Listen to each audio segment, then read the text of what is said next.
Um, so, let's start. So, sa first video natin, i-disable muna natin yan. Para ma-disable, punta kayo sa, pinutin nyo lang yung script nyo, tapos, disable nyo, yan. I-disable na yan. Kung hindi nyo alam kung paano buksan yung properties, punta kayo sa view, click nyo na yung properties, tapos, pinutin nyo yung script, disable na to. So, pangalanan natin to, print. Tapos, gawa kayo script, data types, yan. So, yung data types naman, nasabi ko naman na may 5 data types. Ay, tatlo pala, tatlo lang muna. Kasi nga, yung dalawang data types doon is hindi pa tatalakayin natin as we progress in the video. So, ang unang data type is string. So, ano ang string? String is um, is a character or words or that is inside of double quotation mark. Yan, string yan pag nasa loob ng double quotation or single quotation mark. So, nag-insert, isulat natin.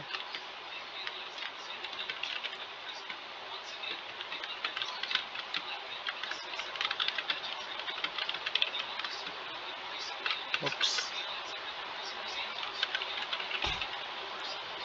So, pag may nakita kayong double quotation mark, let's say, print, alam niyo naman ng print, tapos may nakalagay na double quotation mark, tapos may nakalagay dito na character, or character means isang letter, one letters or other stuff na ganyan, yan, characters yan.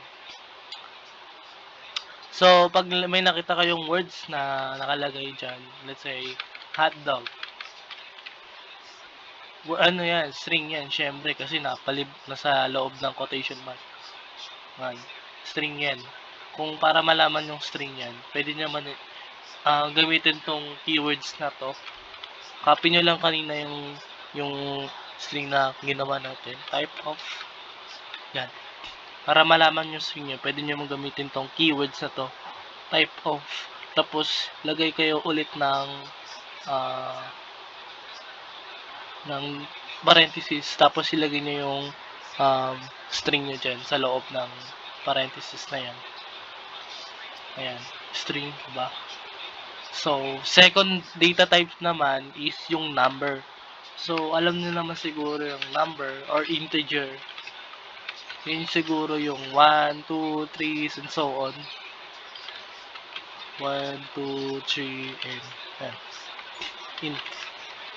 So, ang third data types naman is boolean. So, ano ang boolean?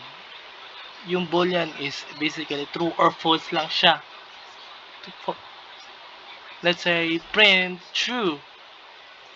Ayan. Boolean yan. Kasi pag may nakita kayong kulay yellow na all text color, ibig sabihin na kulay yellow, ibig sabihin yan, yan? Boolean. Pero pag may nakita kayong green, ayan, string yan.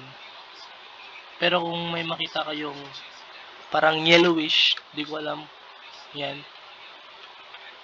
para siyang boolean rin, pero number yan.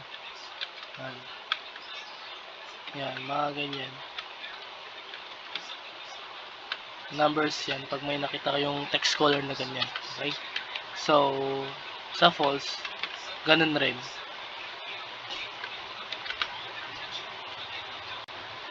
Na false. Mahalaga tong data types kasi useful talaga siya at kailangan nyo malaman to bago kayo gumawa ng game.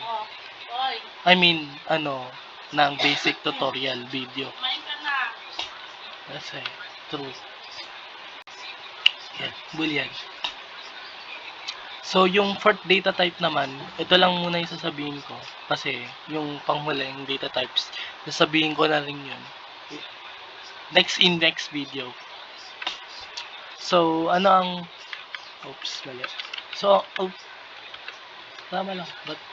So, ang fourth data type naman is yung nil.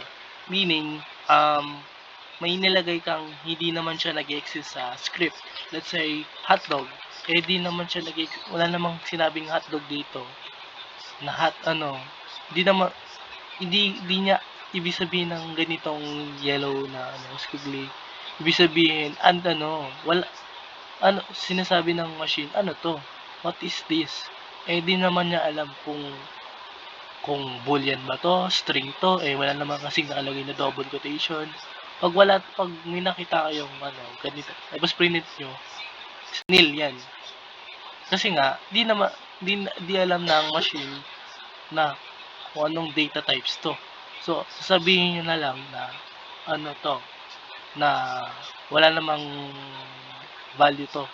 Unless kung may lalagay kang value dyan, hindi yan magiging nil. So, let's say, ito, example lang muna tayo. Hotdog. 1. So, ignan nyo muna yan. Let's say, kung may nilagay kang value dyan, hindi yan magiging nil kasi dinefine mo na eh. Pag may dinefine mo na, hindi na mag-nil yan. Kasi yung nil, ibig sabihin nga niyan, yung parang, wala siyang, di siya nag-i-exist talaga throughout the script. Basta tinawag mo lang siya, ganyan, pero wala siya sa script. Or imaginary lang siya. Nakita mo, nil pa rin siya. So, ayun lang.